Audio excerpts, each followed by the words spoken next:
Alguna gente se preocupa por el futuro. Algunos consultan sus signos, otros profundizan en el espiritismo y el ocultismo, y aún otros forman grupos políticos para cambiar a la nación. Y otros que no pueden soportar pensar en el futuro tratan de escaparse en el mundo de los espectáculos y la fantasía.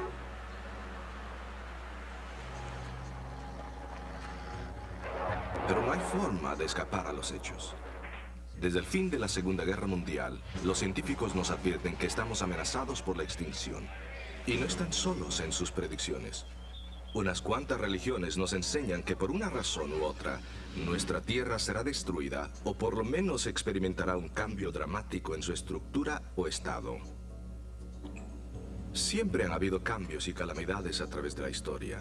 Así que, ¿cuál es la preocupación por los cambios dramáticos que enfrenta nuestra sociedad? La respuesta es simple. Estos cambios nunca han ocurrido con tanta frecuencia y severidad como en los tiempos modernos. Y nunca antes la humanidad ha tenido la capacidad de destruir la Tierra. Esto por sobre todos los desastres que siempre hemos tenido. Tomemos los terremotos, por ejemplo. Uno de los terremotos más conocidos de nuestra era moderna ocurrió en 1755 con su epicentro en Lisboa, Portugal. En unos cuantos minutos dejó 60.000 muertos. Desde entonces han habido terremotos mucho más potentes. En los últimos 20 o 30 años, Marruecos, Armenia, México, Estados Unidos, India y Algeria fueron conmovidos por terremotos con el costo de millones de vidas. El peor de todos mató a 3/4 millones de gente, hirió otro millón más y destruyó la mayoría de los edificios en un área muy poblada de China. Nuestro siglo tampoco ha estado inmune a otros desastres naturales. Bangladesh y Estados Unidos han sufrido de tornados e inundaciones de gran magnitud repetidamente, mientras que otras partes del mundo como Somalia, el Sudán, África Central, Australia han tenido sequías que destruyeron las siembras y produjeron hambruna. Fuegos forestales consumieron grandes extensiones en Australia, Estados Unidos, España y el sur de Francia. Hambrunas, consecuencia de inestabilidad política y desastres naturales, han atacado países como Eritrea, Etiopía, el Sudán, Somalia, Chad, Ruanda, Cuba y Haití. La China y la antigua Unión Soviética importan cantidades masivas de comida para compensar su deficiencia agricultural. En los países ricos se destruye el exceso de producción para proteger los precios del mercado, mientras que en el globo 250.000 personas mueren de hambre cada semana. Irónicamente, los países ricos tienen sus propios problemas como la superproducción, el exceso de siembra, de pesca y la contaminación masiva. Y así continúa la destrucción y el sufrimiento. Los pedidos de ayuda son tan frecuentes y tan excesivos que el mundo occidental sufre de fatiga de compasión.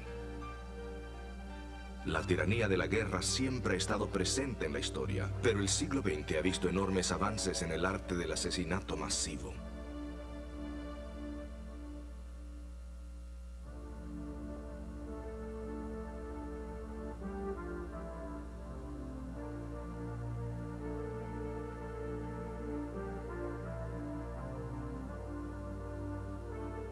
Después de la Segunda Guerra Mundial se fundaron las Naciones Unidas con la esperanza de prevenir derramamiento de sangre. Pero desde entonces han habido más de 250 guerras y han muerto más de 31 billones, sin mencionar los millones más en los campamentos de refugiados.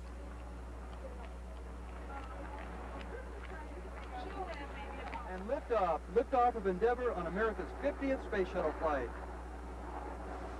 Otras de las señales de los tiempos en que vivimos es el aumento dramático del conocimiento, que se acumula a un ritmo acelerado.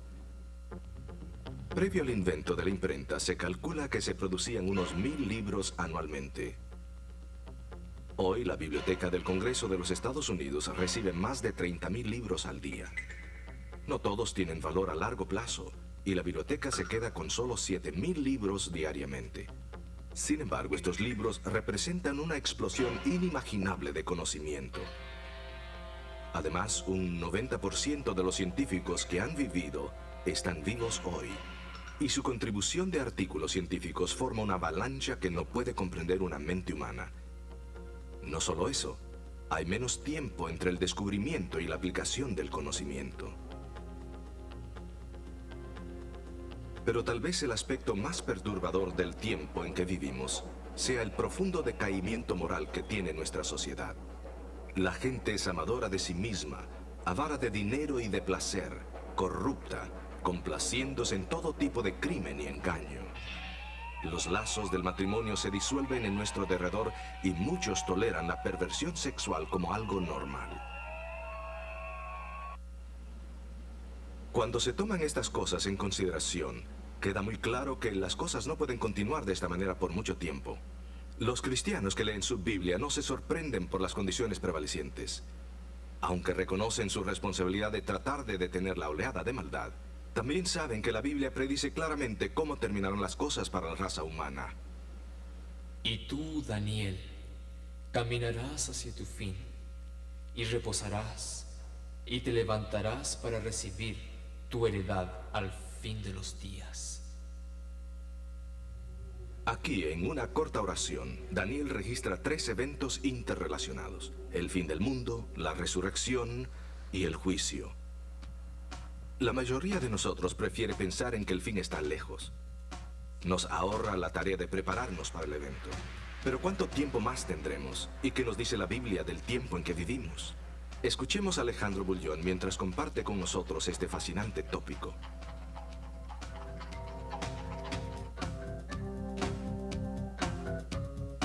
Hola amigos, ¿cómo están? Bienvenidos nuevamente a nuestro programa. El tema de hoy, como pueden ver, es el clímax de la esperanza humana. La segunda venida de Cristo es la única respuesta segura a los problemas que nuestro mundo enfrenta. En el estudio de hoy veremos los eventos finales, tal como se bosquejan en el libro de Daniel. Abramos la Biblia en Daniel 12:1. Miren lo que dice. Y en aquel tiempo se levantará Miguel, el gran príncipe que está por los hijos de tu pueblo, y será tiempo de angustia cual nunca fue desde que hubo gente hasta entonces. Mas en aquel tiempo será libertado tu pueblo, todos los que se hallaren escritos en el libro. ¿No es maravilloso saber que tenemos un gran príncipe que aboga por nosotros? Muchos estudiantes de la Biblia ven en Miguel una referencia a Jesucristo. Es maravilloso y reconfortante saber que tenemos a Miguel que sale en defensa nuestra. Notemos que la última parte de este versículo nos asegura que esta es una promesa de Jesucristo. Nuestro gran Dios y Salvador se levantará en nuestra defensa y librará a todos aquellos cuyos nombres estén escritos en el libro de la vida y del Cordero. Pero justamente cuando Miguel trata de librar al pueblo de Dios y destruir al anticristo, se desata un tiempo de angustia cual nunca fue visto. Sin embargo, hay buenas nuevas para el pueblo de Dios. Mientras se desata este tiempo de angustia, el pueblo de Dios será protegido y preservado. Ustedes recordarán cómo Dios libró a los 3 hebreos en el horno de fuego. Recordarán también cómo Dios preservó a Daniel en el foso de los leones. En cada momento difícil, Jesús siempre estuvo con su pueblo y lo libró. De igual forma, en los últimos días, el pueblo de Dios pasará por un tiempo de angustia, pero Él nos librará tal como lo ha hecho en el pasado. Ahora vean que después de esta liberación se lleva a cabo la resurrección de los justos. Voy a leer el texto. Y muchos de los que duermen en el polvo de la tierra serán despertados, unos para vida eterna y otros para vergüenza y confusión perpetua. Pablo lo expresa de esta otra forma, miren. Porque el mismo Señor con aclamación, con voz de arcángel y con trompeta de Dios descenderá del cielo, y los muertos en Cristo resucitarán primero. Luego los que vivimos, nosotros los que vivimos, los que quedamos, juntamente con ellos seremos arrebatados en las nubes a recibir al Señor en el aire, y así estaremos siempre con el Señor. Esto es lo que me gusta de la Biblia. Es tan clara y sencilla. Cuando Jesús vuelve por segunda vez, resucitan los justos muertos y los vivos son liberados y arrebatados para recibir al Señor en el aire. La segunda venida de Cristo es una de las mayores verdades de este libro. Solo en el Nuevo Testamento se menciona más de 300 veces. Uno de los primeros pasajes que aprendí en la Biblia es el que está registrado en Juan 14, 1 al 3. Todos los cristianos lo conocen de memoria, pero lo voy a leer aquí en la Biblia. No se turbe vuestro corazón. Creéis en Dios, creed también en mí. En la casa de mi Padre muchas moradas hay. De otra manera os lo hubiera dicho. Voy pues a preparar lugar para vosotros. Y si me fuere y os aparejare el lugar, vendré otra vez y os tomaré a mí mismo, para que donde yo estoy, vosotros también estéis. Jesús mismo prometió que vendría otra vez. La Biblia nos dice cómo volverá Jesús. Notemos la declaración sencilla en Hechos capítulo 1, versículos 9 al 11. Y habiendo dicho estas cosas, viéndolo ellos, fue alzado, y una nube le recibió y le quitó de sus ojos. Y estando ellos con los ojos puestos en el cielo, entre tanto que él iba, he aquí dos varones se pusieron junto a ellos en vestidos blancos, los cuales también les dijeron: varones galileos, ¿qué estáis mirando al cielo? Este mismo Jesús que ha sido tomado de entre vosotros, desde vosotros, arriba en el cielo, así vendrá como le habéis visto ir al cielo. Estos versículos me dicen que Jesús vendrá por segunda vez en la misma forma como se fue al cielo. Noten que dice, este mismo Jesús vendrá así como. Eso quiere decir en la misma forma. Los discípulos lo vieron irse al cielo. Se fue personalmente al cielo. Así que podemos esperar que cuando Jesús venga por segunda vez, será visible. También vendrá personalmente, volverá Él mismo. Al hablar de su regreso, en Mateo 24, Jesús dijo que su regreso sería un evento que todo el mundo vería. No solamente los justos, sino también los impíos. Claro está que la reacción será distinta. Los santos se regocijarán en su venida, mientras que los impíos se lamentarán. Permítanme leer esto que estoy diciendo en la Biblia. Y entonces se mostrará la señal del Hijo del Hombre en el cielo. Y entonces lamentarán todas las tribus de la tierra y verán al Hijo del Hombre que vendrá sobre las nubes del cielo con gran poder y gloria. Todos verán su venida. Será un evento que todo el mundo verá. En otra cita, en Apocalipsis 1:7, dice que todo ojo verá a Jesús cuando vuelva por segunda vez, lo cual incluye tanto a los justos como a los impíos. Vean lo que dice. He aquí que viene con las nubes y todo ojo le verá. Y los que le traspasaron y todos los linajes de la tierra se lamentarán sobre él. Así sea. Amén. No hay nada secreto en la venida de Jesús. Es más, Él dijo lo siguiente, vean aquí. Así que si os dijeren, aquí en el desierto está, no salgáis. Aquí en las cámaras, no creáis. Como ven, cualquiera que enseñe que la venida de Jesús es secreta, está equivocado. Y Jesús dice que no le debemos creer. Más aún, el próximo versículo usa el relámpago como una ilustración para el regreso de Jesús. Miren cómo dice. Porque como el relámpago que sale del oriente y se muestra hasta el occidente, así será también la venida del Hijo del Hombre. Así como uno no puede dejar de ver el relámpago, Así de visible y abierta será la venida de Jesús. No hay nada de secreto en el relámpago. Es más, cuando hay tormenta es imposible dejar de ver los relámpagos. Iluminan todo el cielo. Así será la venida de Jesús. Nadie quedará desapercibido. Nótese nuevamente en el versículo 16 de Primera de Tesalonicenses sobre el ruido que estará relacionado con la segunda venida de Cristo. Lo voy a leer. Porque el mismo Señor, con aclamación, con voz de arcángel y con trompeta de Dios, descenderá del cielo, y los muertos en Cristo resucitarán primero. Amigos, la venida de Jesús a la cual Pablo se refiere aquí es cuando Él viene para resucitar a los justos, porque dice que lo primero que sucederá es que los muertos en Cristo resucitarán primero. Entonces, el siguiente versículo, el 17, continúa diciendo lo siguiente: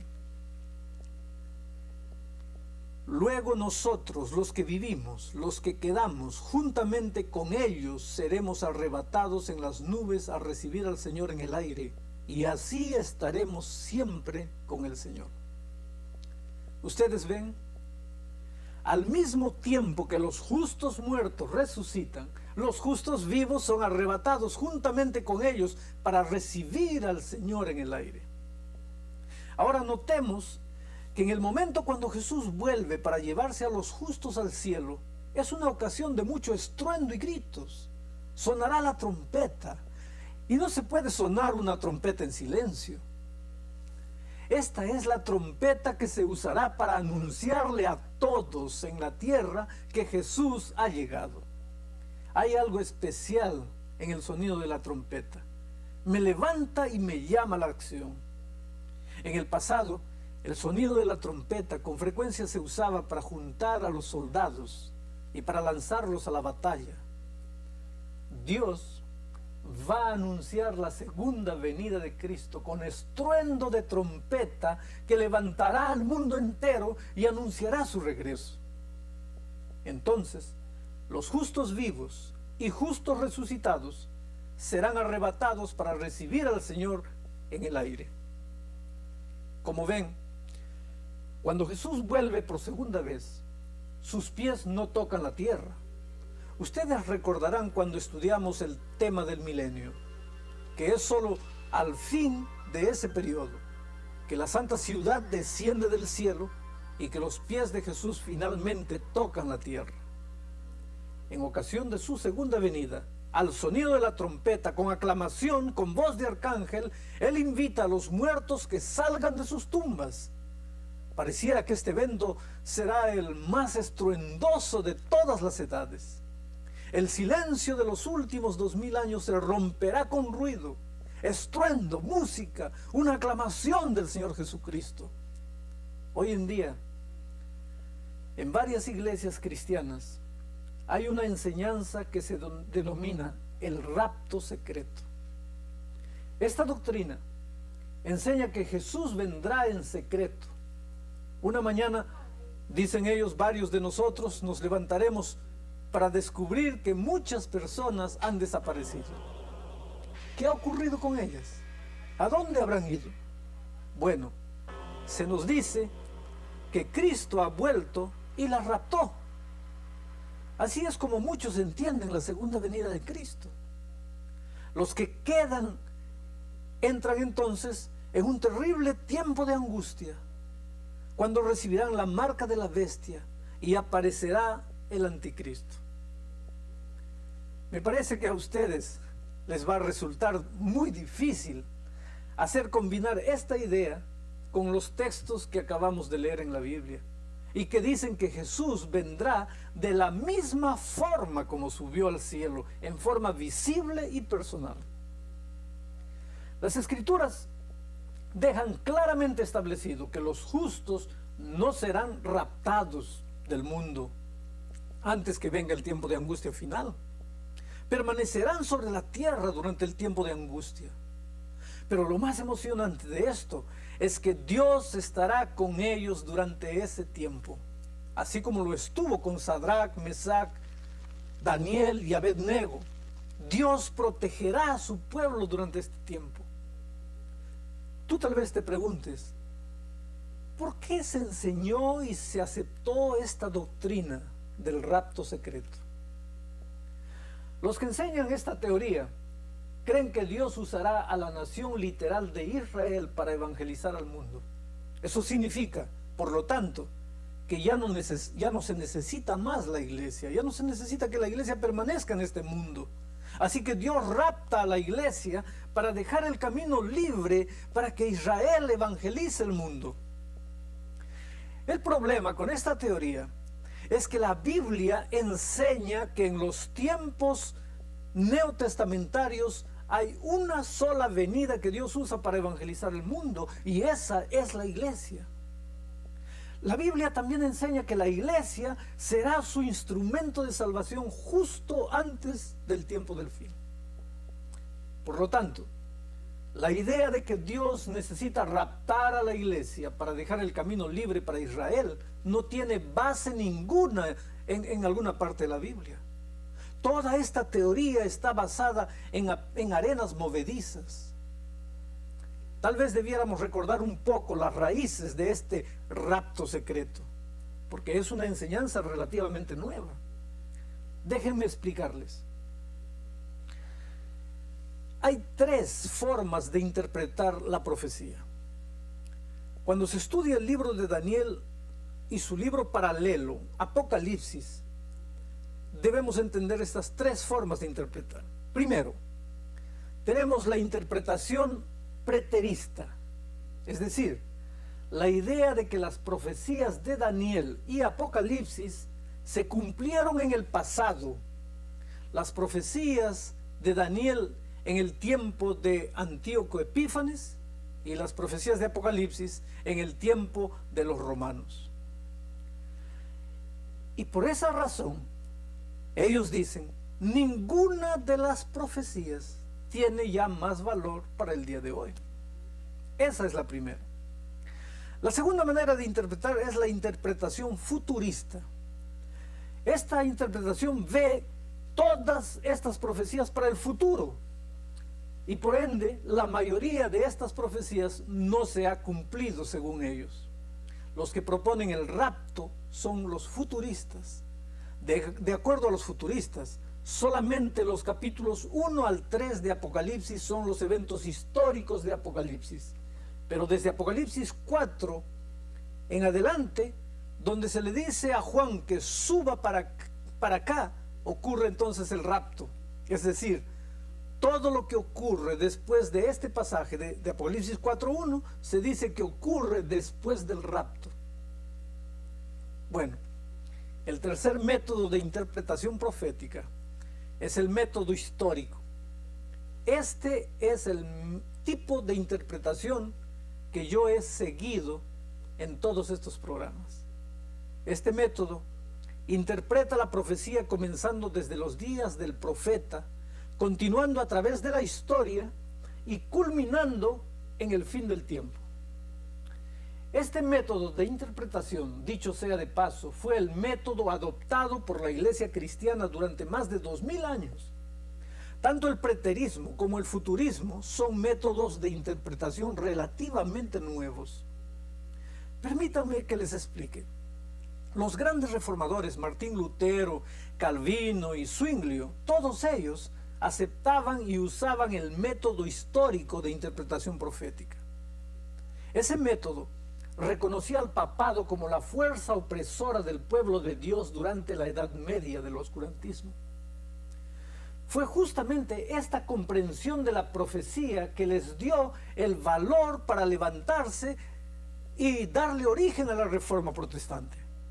En la mente de cada uno de los reformadores, el papado se constituyó en el anticristo. Obviamente, a la iglesia de Roma no le gustó mucho que los reformadores se refiriesen a ella como la gran ramera y la bestia y el cuerno pequeño. Así que la Iglesia Católica encargó a 2 sacerdotes jesuitas para desarrollar interpretaciones distintas para los libros de Daniel y Apocalipsis, para limpiar la culpa de la Iglesia Católica. Cada uno de ellos desarrolló una perspectiva distinta para interpretar la profecía. Eleazar, uno de ellos, desarrolló el método preterista que pretendía demostrar que el cumplimiento de las profecías de Daniel ocurrieron antes de que los papas subieran al trono en Roma y que por lo tanto no se podía aplicar al papado. Por otro lado, el jesuita Rivera trató de demostrar que el cumplimiento de las profecías estaban todavía en el futuro y por lo tanto no se referían a Roma, sino a un individuo desconocido en el futuro, que reinaría durante 3 años y medio. Rivera elaboró su teoría alrededor del año 1580 después de Cristo. Entonces el futurismo, que data de la Contrarreforma, se comenzó a infiltrar disimuladamente en el protestantismo. Esto ocurrió en el siglo XIX, entre los hermanos de Plymouth, cuando una mujer llamada Margaret MacDonald tuvo una revelación en la que pretendía haber tenido una experiencia con el don de lenguas. Declaró que habría un rapto secreto. Esto se enseñó así durante muchos años, mayormente por grupos protestantes extremistas, especialmente los que se dedicaban a la glosolalia. Sin embargo, cuando se publicó la Biblia de referencias por Scofield, cuyas notas apoyaban la idea del rapto secreto, muchos otros cristianos fueron llevados a abrazar esta idea. Pero en realidad, no fue sino hasta después de la publicación del libro de Hal Lindsey, titulado en inglés The Late Great Planet Earth, que la doctrina del rapto secreto alcanzó prominencia. Hoy día, la mayoría de los protestantes han aceptado esta enseñanza, sin darse cuenta que viene de la Iglesia Católica. Pero los que enseñan la doctrina del rapto secreto enseñan algo más, que debemos considerar: que los santos no estarán en la tierra durante el tiempo de angustia y que el anticristo aparecerá después del así llamado rapto secreto. Pero noten lo que dice el mismo Daniel. Voy a leer. Y en aquel tiempo se levantará Miguel, el gran príncipe que está por los hijos de tu pueblo, y será tiempo de angustia cual nunca fue desde que hubo gente hasta entonces. Mas en aquel tiempo será libertado tu pueblo, todos los que se hallaren escritos en el libro. Daniel declara simple y llanamente que es durante la gran tribulación que el pueblo de Dios es liberado. La liberación no viene antes de la tribulación, sino durante la tribulación. Si recordamos de nuevo el libro de Daniel, recordaremos que Dios siempre ha provisto liberación en medio del problema y no liberación del problema. Por ejemplo, cuando los 3 hebreos fueron echados en el horno de fuego, Jesús estuvo con ellos. Cuando Daniel fue echado en el foso de los leones, el ángel estuvo con él y cerró la boca de los leones. Las historias del libro de Daniel ilustran la lucha por la cual el pueblo de Dios va a pasar en los últimos días. Daniel enseña que el pueblo de Dios pasa por medio de la angustia, pero será protegido durante este periodo de tribulación. Nótese otra referencia a las 7 plagas postreras que caen sobre el mundo antes del regreso de Jesús. Miren lo que la Biblia dice.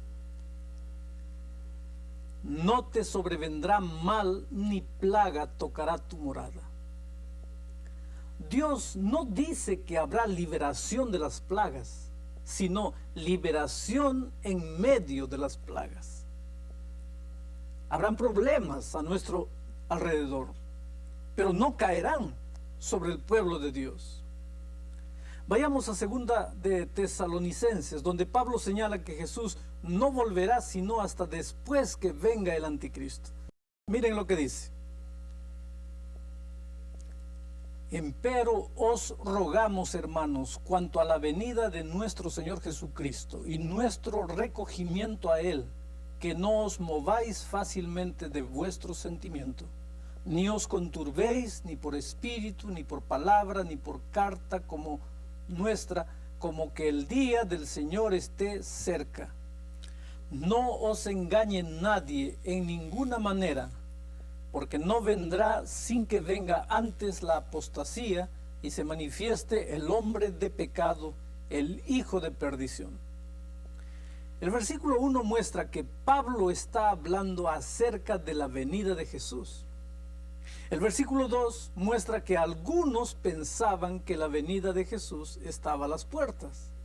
El versículo 3, que el anticristo, la marca de la bestia, el asunto del 666, todo esto tiene que venir antes, dice Pablo.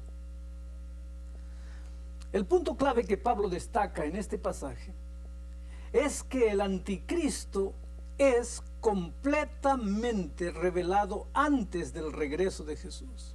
Este punto de Pablo aquí está en directa contradicción con aquellos que enseñan el rapto secreto. Este asunto dice claramente que el día de nuestro recogimiento no vendrá a menos que el hombre de pecado, o sea, el anticristo, venga primero. Noten el versículo 8, lo voy a leer. Y entonces será manifestado aquel inicuo al cual el Señor matará con el espíritu de su boca y destruirá con el resplandor de su venida.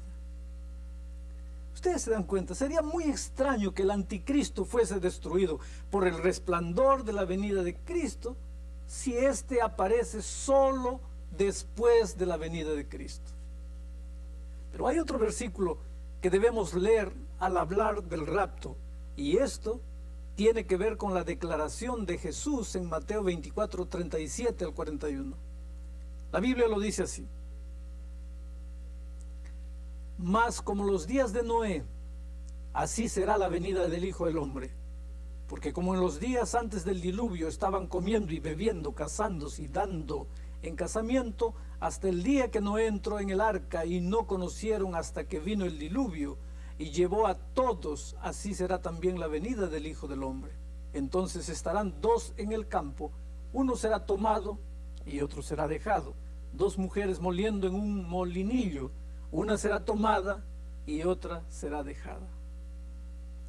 Ahora, de acuerdo a los que defienden el rapto secreto, este pasaje indica que cuando Jesús venga, una persona será arrebatada, mientras que la otra será dejada en la tierra para seguir viviendo en la tribulación.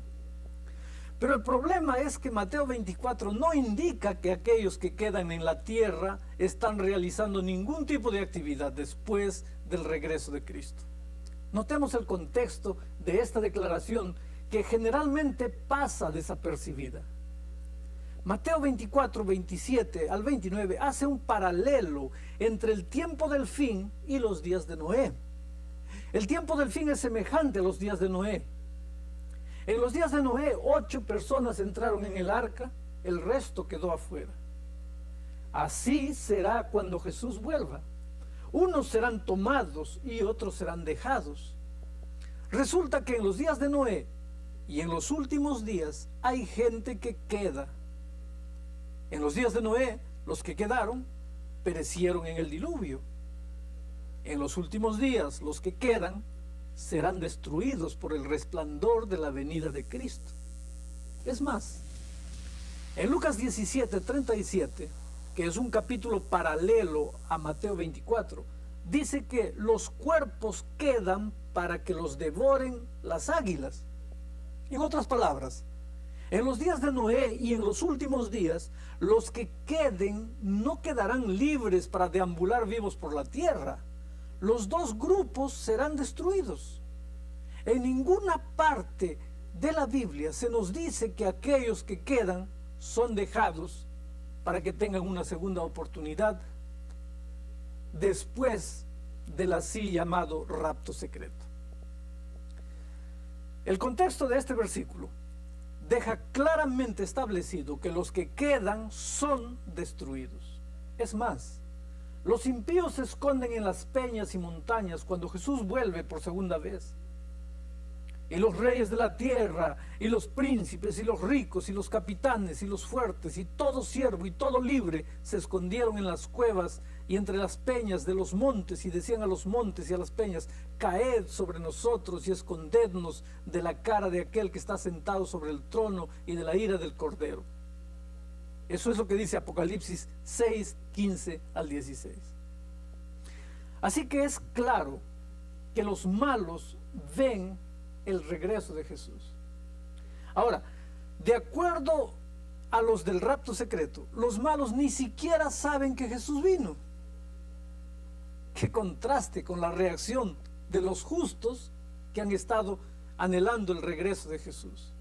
Noten lo que dice Apocalipsis 19. Y salió una gran voz de una gran compañía, y como el ruido de muchas aguas, y como la voz de grandes truenos, que decía: aleluya, porque reinó nuestro Dios Todopoderoso. ¡Qué tremendo contraste! Mientras que los impíos claman a las peñas y montañas para que caigan sobre ellos, los justos alaban y exaltan a Dios porque ha venido Jesús. Uno de los capítulos más animadores que se encuentran en la Biblia es Mateo 24. Este contiene parte del sermón que Jesús predicó en respuesta a una pregunta que sus discípulos le formularon en el día del Monte de las Olivas. Ellos preguntaron lo siguiente. Voy a leer la pregunta de ellos. Dinos, ¿cuándo serán estas cosas y qué señal habrá de tu venida y del fin del mundo? El resto del capítulo da una lista de señales que se manifestarán sobre la tierra antes que Jesús venga. Vean algunas de ellas. El versículo 6 dice: y oiréis guerras y rumores de guerras. Mirad que no os turbéis, porque es menester que todo esto acontezca, mas aún no es el fin. El versículo 7 acrecienta: porque se levantará nación contra nación y reino contra reino, y habrá pestilencias y hambres y terremotos por los lugares. El versículo 24 continúa diciendo: porque se levantarán falsos cristos y falsos profetas, y darán señales grandes y prodigios, de tal manera que engañarán, si fuere posible, aún a los escogidos. Habrá señales en el sol, la luna y las estrellas. Otras cosas que se enumeran en el Nuevo Testamento son las siguientes. Voy a hacer una rápida mención de ellas. La rápida acumulación de riquezas, pero al mismo tiempo pobreza extrema en la sociedad. Problemas con el trabajo, en el trabajo, empleado, empleador, aumento exagerado del conocimiento, al mismo tiempo mucha ignorancia, la habilidad de las naciones para destruir el planeta Tierra, decadencia moral, aumento del crimen, búsqueda desenfrenada de los placeres, la desintegración del hogar, perversiones sexuales, decadencia espiritual, burladores ante la idea del regreso de Jesús, presión sobre los pastores para que prediquen sermones agradables. Pero en el lado positivo también hay otras señales. Un mensaje mundial anunciando que Jesús vendrá. Restauración de las verdades antiguas. Y el llamado de este mensaje al remanente de Dios, a los que guardan los mandamientos de Dios y tienen la fe de Jesús. Al percatarnos de todos estos eventos que nos rodean, sentimos que todos son señales que nos indican que Jesús viene pronto. Aunque ninguno sabe exactamente el día y la hora de la venida de Jesús, Él mismo nos dijo: cuando viereis estas cosas, sabed que está cercano a las puertas. Vean lo que dice el texto. De la higuera aprended la parábola. Cuando su rama se enternece y las hojas brotan, sabéis que el verano está cerca. Así también vosotros, cuando viereis todas estas cosas, sabed que está cercano a las puertas. ¿Saben una cosa? Si yo les hago una visita en su casa y llego a la puerta, quiere decir que estoy bien cerca, ¿sí o no? De la misma manera, Jesús dice, todas estas cosas indican que mi venida está cerca, muy cerca. Aunque ninguno de nosotros sabe el día y la hora de la venida de Jesús, sabemos que está cerca. Esa es la razón por la que Él nos recomienda que estemos listos. Noten ustedes, Jesús está tan cercano a nosotros como la última palpitación de nuestro corazón. Si nosotros muriésemos, la venida de Jesús sería el primer evento que presenciaríamos en ocasión de la resurrección. Esa es la razón por la que se nos invita a estar listos y vivir como si su venida fuese a ocurrir mañana. Aunque la Biblia da amplia advertencia de este acontecimiento que se avecina, no se detalla el tiempo exacto. Sin embargo, es sumamente crítico que entendamos, es importante que entendamos este evento y que estemos listos para él. Así que tomemos un momento para repasar el propósito de la segunda venida de Cristo. Hemos preparado un video que ustedes deben ver ahora.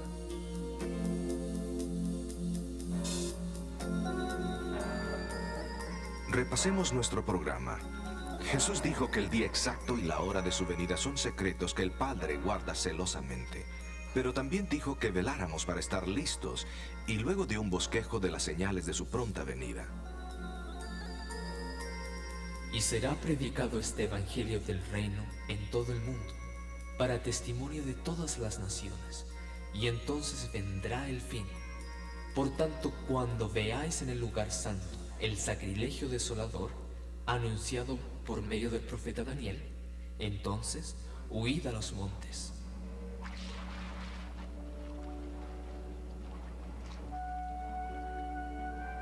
El cristianismo aún está diseminando las buenas nuevas de Jesús a todo el mundo. Hay muy pocos lugares que no han oído del nombre de Jesús. Cada día miles están aceptando la salvación ofrecida a través de él. Mientras Cristo se prepara para volver a liberar a su pueblo y a destruir al gran apóstata, el mundo se hunde en el más grande tiempo de angustia que jamás se haya visto. Cuando el enemigo de Dios y la humanidad ve que se acerca el fin, hará todo lo que esté a su alcance para causar estragos y destrucción. La Biblia describe esto como un tiempo de angustia cual nunca fue. Todos estos eventos llevarán al mundo al vértice de la destrucción. Entonces Cristo vendrá para salvar a la humanidad.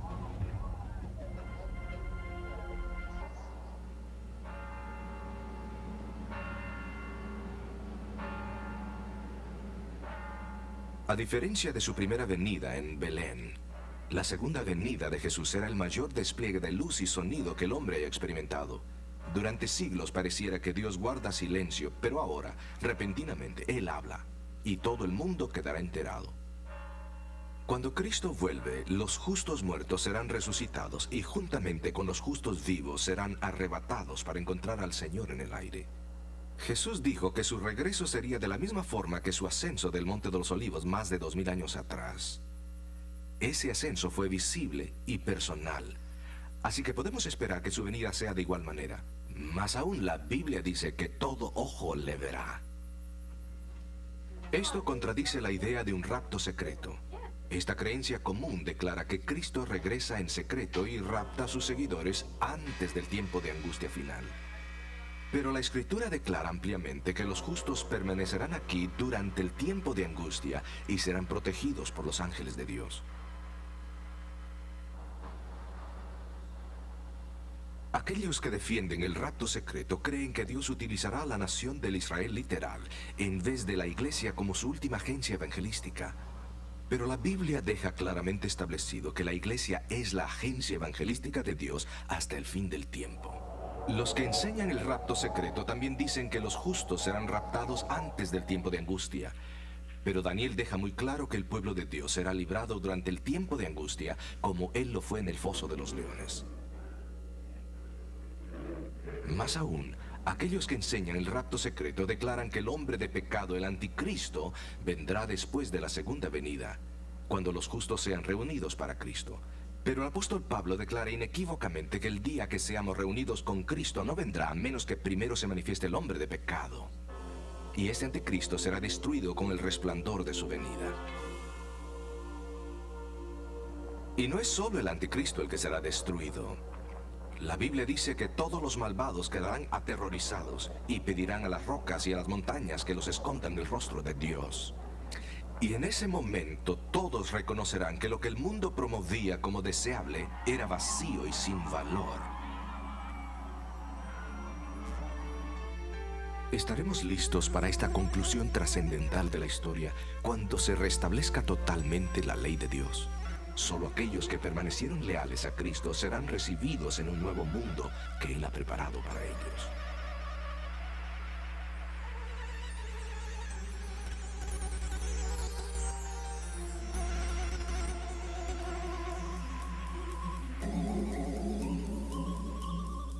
Amigos, ya están a hora de ir para casa. La noche de este mundo está demasiado fría y oscura. Basta de enterrar nuestros seres queridos. Basta de ver sufrir tanta gente inocente. Basta de ver tanta violencia e injusticia. Es hora de ir para casa. Jesús está volviendo. Con razón Pablo le llama a la segunda venida la bienaventurada esperanza. Yo creo que la cosa más importante que nosotros podemos hacer es estar preparados para esta ocasión. ¿No creen ustedes? ¿Por qué no tomamos un pedazo de papel ahora y escribimos nuestra decisión? Escribe lo siguiente: Señor, ayúdame a estar listo para tu pronta venida. Vamos a orar. Querido Padre, muchas gracias porque este mundo no es nuestro hogar. Muchas gracias porque tú has prometido que Jesús volverá para llevarnos con Él. Que esa bendita esperanza anime nuestro vivir diario. Bendice de una manera especial a las personas que están estudiando con nosotros y están tomando decisiones de valor eterno. Sé con ellas cada momento de su vida. En nombre de Jesucristo. Amén.